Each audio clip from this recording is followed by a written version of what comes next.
In this mini lecture, we'll introduce orbital quantum numbers, a way for giving specific information about the characteristics of an electron within an atom, such as its energy level, the subshell it belongs to, the specific orientation in 3D space of the orbital it belongs to, and its spin.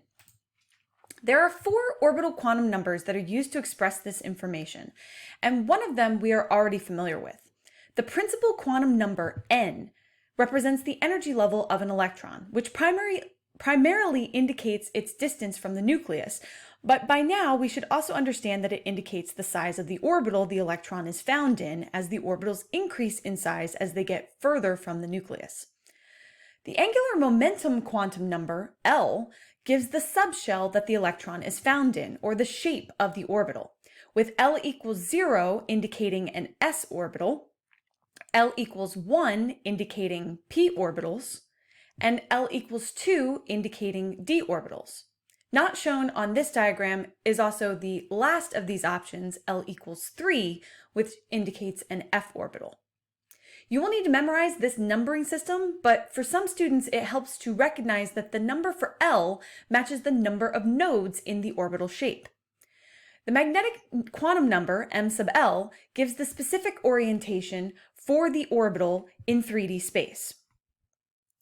Note in the diagram on the left how, because there is only one s orbital for each s subshell, then there is only one possible value for m sub L.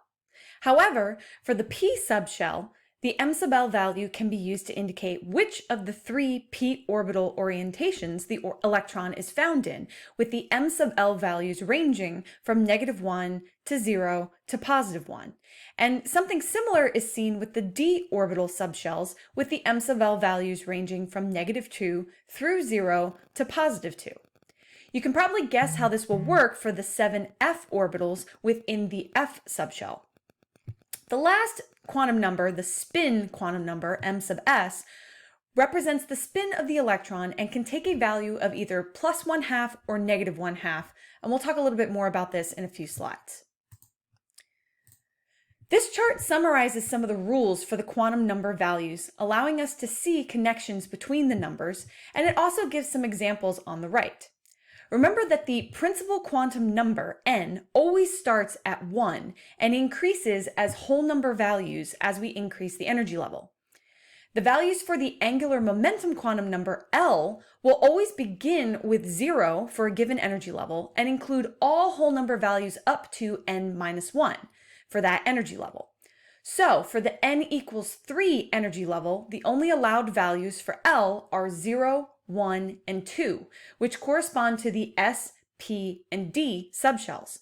This rule is the basis for why there is only an s orbital in the first energy level, because we could only get an L value of 0, and an s subshell and p subshell at the second energy level, because we'd only get values for L of 0 and 1.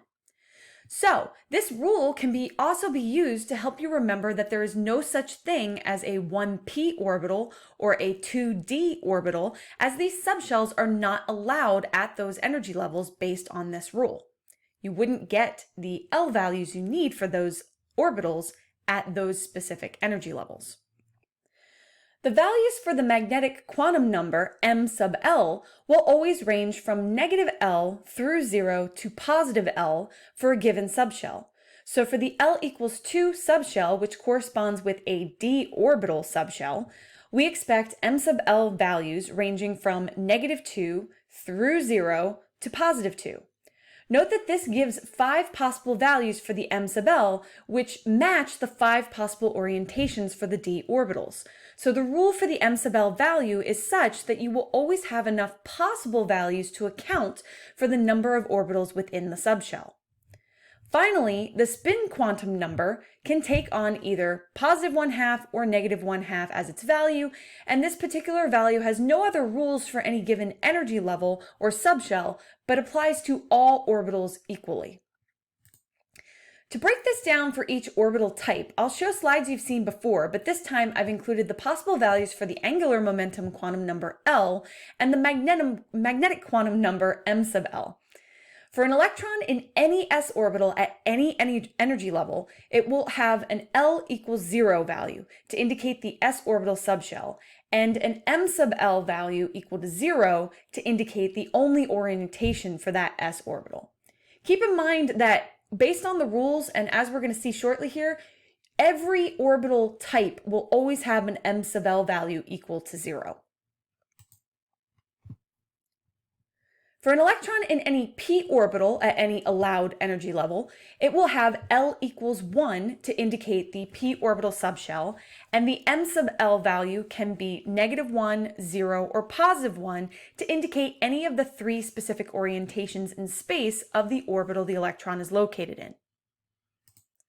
For an electron in any d orbital at any allowed energy level, it will have L equals 2 to indicate the d orbital subshell, and the m sub L value can be -2, -1, 0, +1, or +2 to indicate the specific orientation in space for the 5 possible orbitals that the electron could be located in.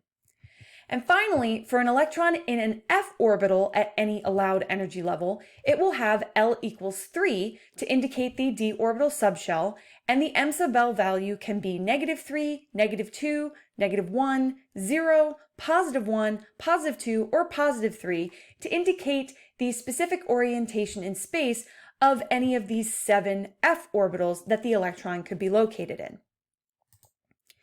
Each electron in any orbital will have an electron spin number m sub s that is either +1/2 to indicate the spin up or -1/2 to indicate spin down.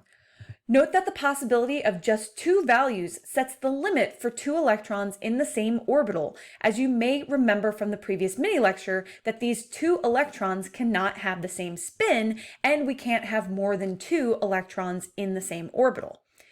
It's not that important that you understand the nature of the spin right now, but simply that electrons have to be either spin up or spin down, and that you can't have 2 electrons with the same spin in the same orbital. They must have opposite spins in order to be paired.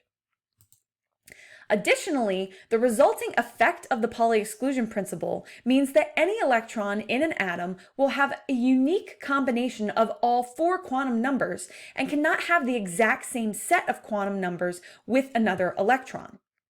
This is why the set of 4 quantum numbers is often likened to an address for the electron, because it is unique to each electron's location within the atom.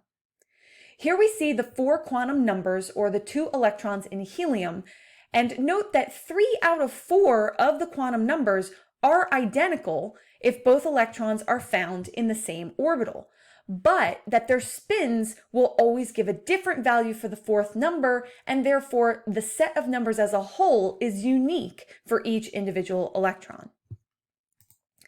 To wrap this all up, I'll point out that this combination diagram from the first slide always seems to be a good way for students to grasp how quantum numbers should be interpreted. So I encourage you to label your energy level diagrams in a similar manner while you're doing practice problems, so you can reinforce the relationships between the quantum numbers and how they relate to the individual orbitals.